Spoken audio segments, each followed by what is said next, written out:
There's been another crew accident on Boris Herrmanns Team Malizia boat, in the ocean race.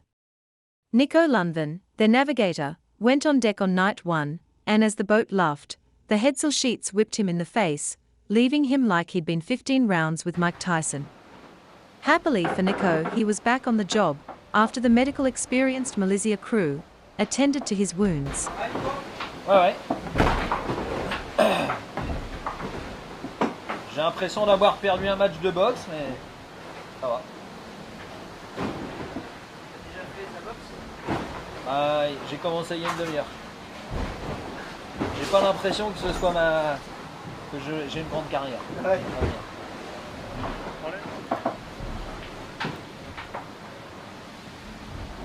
Je vais regarder. Donc j'allais dire avant le waypoint. Ouais, entre les deux quoi. En fait, tu vois là, les deux routages qui sont là, ouais. Ça c'est arpège. Parce que lui il voit du 55 là. Donc si on a, avant le waypoint, si on a grosse gauche, on peut virer avant le waypoint. Ouais. Sinon, on va à peu près jusqu'au waypoint. Explain what happened, Nico. Yeah, I was on deck, working on the triggers, on provided that the sheet, the J2 sheet slipped from the safe tailing. And then the sails start to flap quite strong because it was 20 knots. And I have been hit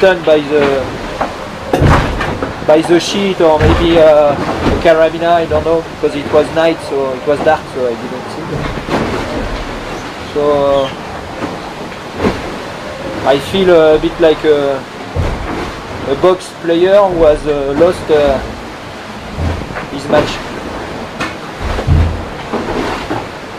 But it's okay.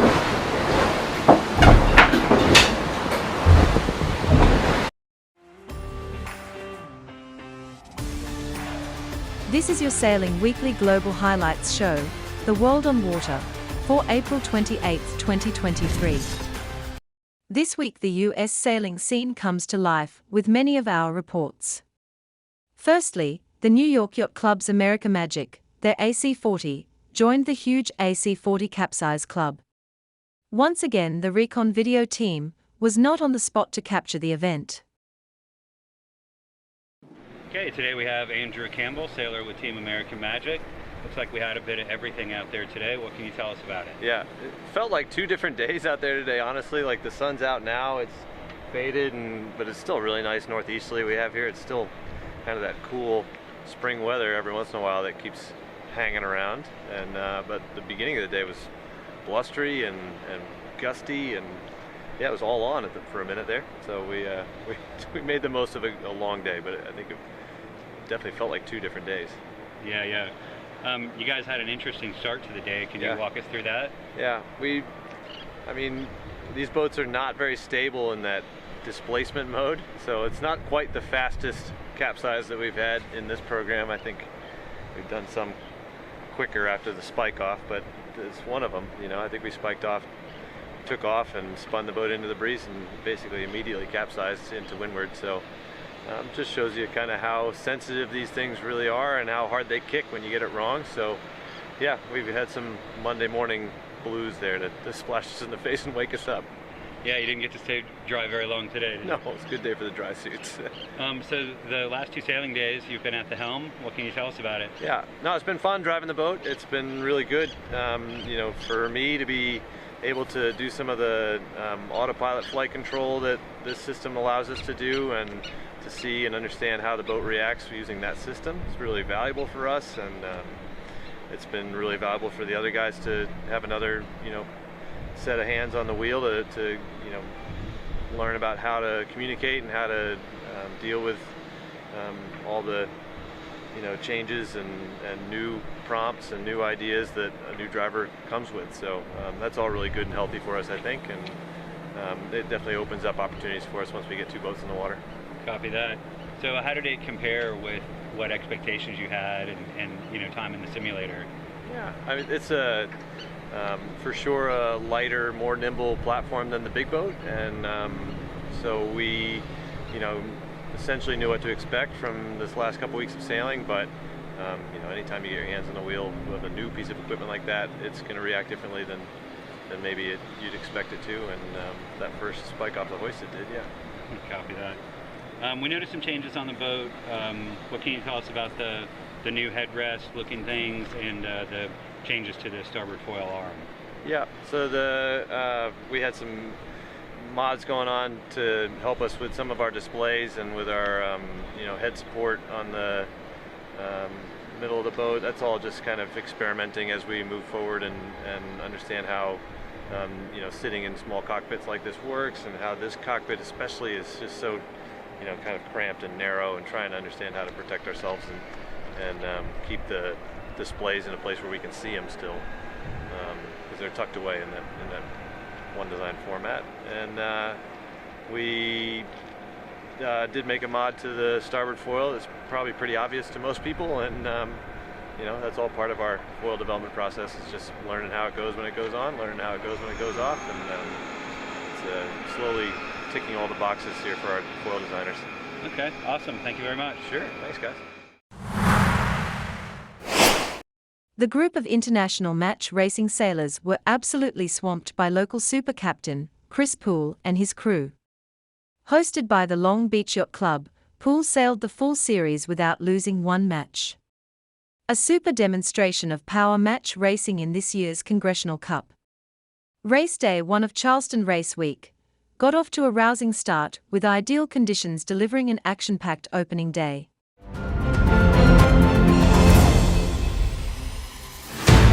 We've reached the finals of the 58th Congressional Cup Regatta in Long Beach, California. The top two teams made it after a week of tough competition, and the Belmont Pier is packed, full of anticipation and excitement. The day first began with a traditional fleet race among the bottom 6 teams, which this year was sailed in very light breeze, but nonetheless it entertained the crowds watching to set the mood. Then it was into the action of the main event, with the best of 5 final to see which team would win the coveted Congressional Cup. USA's Chris Poole, the number 1 ranked team in the world, or the number 4th ranked team of Jeppe Borch's team from Denmark. In lighter than ideal race conditions, Chris Poole managed the pre-start superbly in his first match, slamming the Danes with an early penalty, leaving him then free to sail the course, staying ahead and notching up his first point on the scorecard.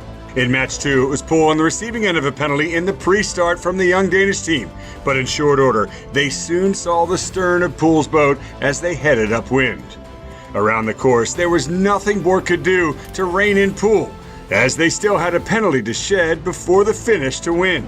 Coming down the final run, Poole had enough room to complete his penalty turn and still cross ahead, and so he moved up 2-0 on the scorecard. It was a little bit of a tricky race, light air, kite set on the entry, and then we went to down to the boundary. Sorry about my guys talking, we're debriefing. And then didn't do a good job staying close enough to the boundary, and Jeppe was able to hook us, but we were happy with that to go for a position and get some speed. And then we just got off the line, and Joachim called a great first beat, started to stretch away, and the traffic helped get us enough of a gap to do a penalty turn at the finish. Meanwhile, the petite final for the 3rd and 4th place teams was also underway, with reigning World Match Racing Tour champion Nick Egnott Johnson from New Zealand scoring 2 straight wins over Ian William from Great Britain, who was likely still reeling from his 3-0 defeat yesterday at the hands of Borch. And now the members of the Long Beach Yacht Club and fans watching around the world readied themselves for a crucial 3rd match. Could Borch score a point and end Poole's incredible unbeaten streak to keep his hopes alive in the regatta? Off the starting line it was close, but Poole took the right-hand side and looked to be in better pressure. Little by little he widened the gap, and by the final mark rounding he had a solid lead. Borch knew well that the trailing boat can often come back downwind, but Poole's team managed the run perfectly, soaking downwind to the finish line to the massive cheers of the spectator crowd. An unprecedented, unbeaten week with 24 wins from 24 matches. It was, in his words, a perfect regatta. For Borch, it was so close and yet so far in his first Congressional Cup final, but he's sure to be back. Well, yeah, huge congrats to Chris and his team. I know he's been wanting this for so long and he's worked really hard. They were clearly way better than us today. They sailed really well, and we didn't show up for the game. Sorry about we couldn't give the spectators what they came for, but yeah, they were just very, very good and totally deserve it. So well done to them. And a champagne swim for an ecstatic Chris Poole. On to the awards presentation at the Long Beach Yacht Club with silver medals for Bork and his team. And for the first time in the event's history, Chris Poole donned the famed Crimson Blazer as he and his team received their gold medals and had the honor of lifting the Congressional Cup trophy, adding his name to the long list of historic match race winners. Congratulations to Chris Poole and his Riptide Racing team with an unbeaten record, scoring valuable points toward the World's Match Racing Tour title. And the first major event of the year, concluding yet another historic Congressional Cup here in Long Beach, California.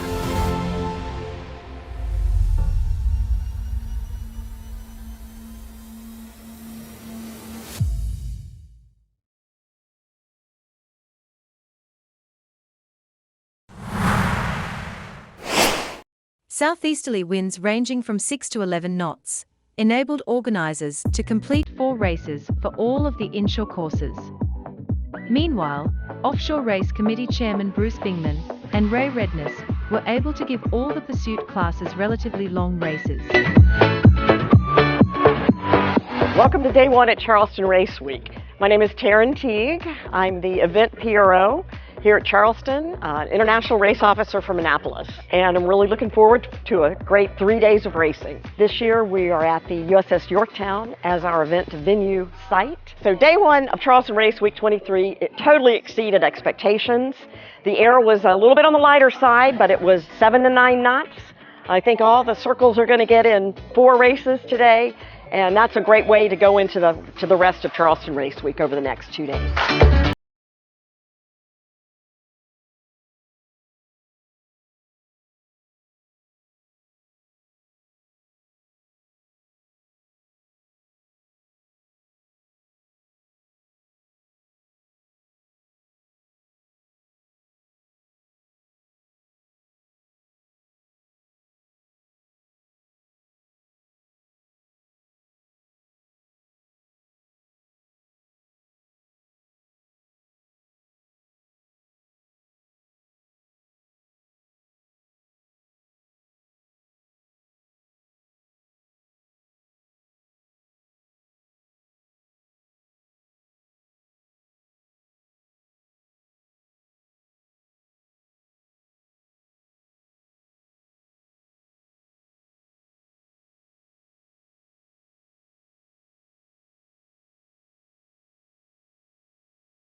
Well, for my sailing friends in Annapolis and throughout the country and elsewhere, I totally recommend that you come to Charleston Race Week next year. It's just one of those events that you just need to experience. It is a regatta unlike any other.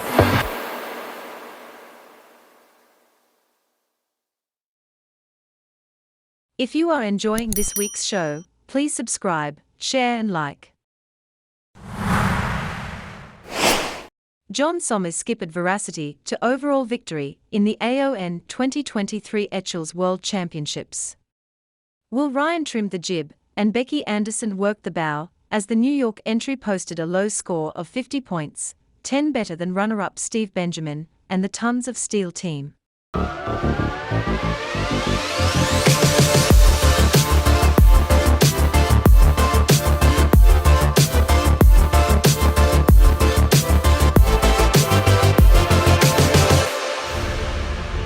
April 2023, Biscayne Bay Yacht Club, Coral Reef Yacht Club, and Shake a Leg Miami came together to host the AON Etchells World Championship. Miami, Florida's Fleet 20 has been hosting major Etchells events for decades, Because of this and the stellar local facilities and race committee support, it was inevitable that 62 boats coming from 9 countries with many more representatives' crew would arrive for a Chamber of Commerce week of sailing. All right, my name is Mark Pickel from Germany. Hey, I'm Charlie Cumbly, I'm from the UK. My name is Morten Henriksen, I'm from Denmark. I'm Nigel Abbott from Australia. My name is Fredrik Bergström and I'm from Sweden, Gothenburg. Been sailing with the Renegade team for 10, 11 years now, mostly out in Bermuda. But the whole experience of doing a Worlds, well, this caliber of great sailors around the place, it's a real thrill to be in it. For this event, it's been epic in all senses of the word. Super hard, but we knew that. Super hard fleet, just a great way to go out and challenge yourself, really.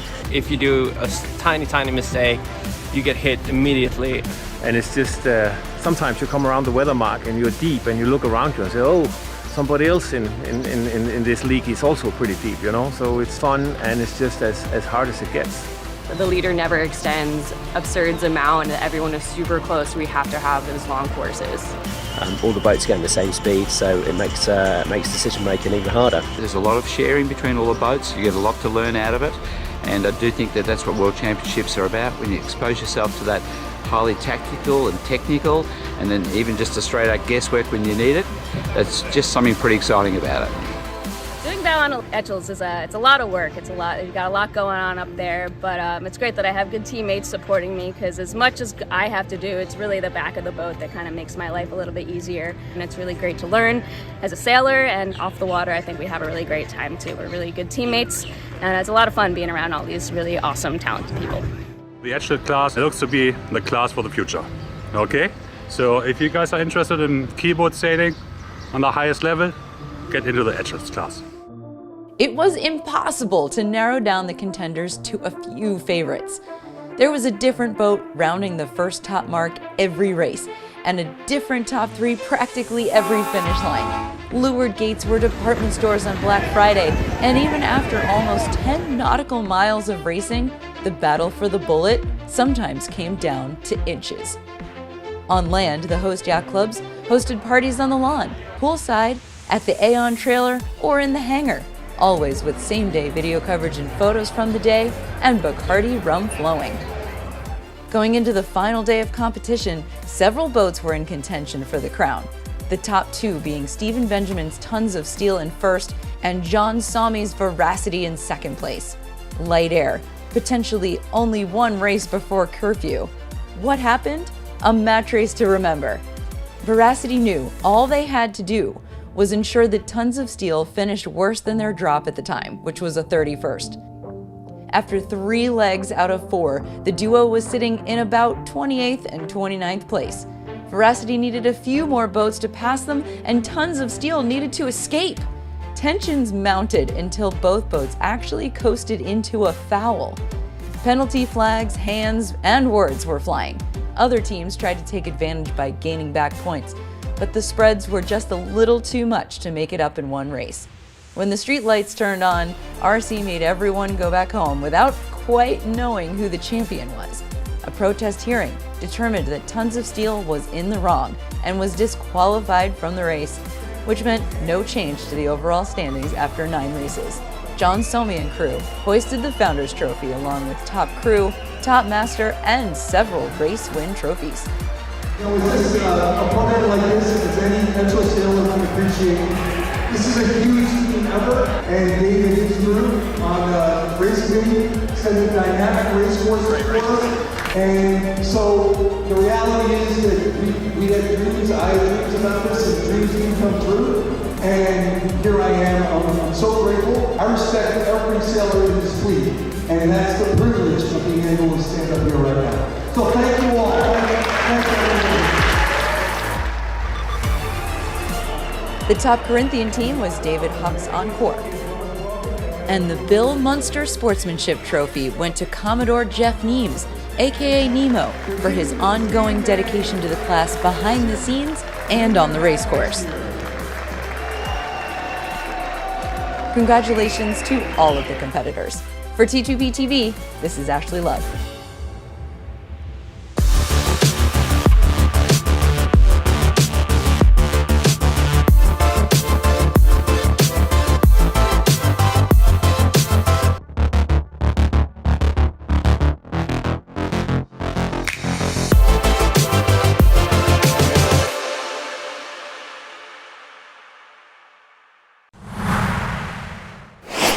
With a first, third, and a discard on day 3, Casey Imenair of Australia sits in 4th place overall at the French Olympic Week 2023 as we move into the final series of the ILCA 6 class. So it's the final day of qualification, 3-race day, and 2 out of 3 ain't bad. Can you introduce yourself to me and tell us about your day? Yeah, hi, I'm Casey Imenair from Australia, sail the ILCA 6. Today, look, we got 3 races in, which was great to catch back up on schedule. So we're back up to 6 races after 3 days, yeah? Oh yeah, so today the first race was pretty good. I came away with the win, had a good start and was able to lock in some boats early. So that was pretty nice. And then the second race fought hard to come away with a third. And then that last race just got pretty caught out on quite a persistent lefty. So what happened there? The wind just went left and left and left and there was no chance to come back, or was that what you were expecting, or something completely different? Yeah, well, wasn't really expecting it to go so far left, just within later in the day. I was sort of expecting it to go a little bit more right. The breeze had built just before the start and it was starting to feel a bit nice and a bit more hiking, but then it just changed completely throughout the race. Got softer and softer. Wow, I mean, sailing's a consistency sport, and all the forecasts would suggest it to go westerly at the end of the day. Do you have any particular thoughts going into the Gold Fleet, because it all changes tomorrow? The fleet will be much tougher. Yeah, I actually really enjoy Gold Fleet racing. It seems to be a lot nicer in a way. You've got like what girls you're up against and some tendencies and things like that. So it always brings out the best in everyone. And I think at the moment with Pierre's, like we had the Mistral first 2 days, and then today was a shake-up, and next few days will be another shake-up. So bringing out the person that comes out on top will be consistent. It certainly looks like it's going to be a mixed regatta. So you like being pushed by the top girls by the sound of it? Oh, of course. You don't want an easy race, that's for sure. Can you just tell us a little bit about your build-up? Because obviously you've been here in Europe for quite a while.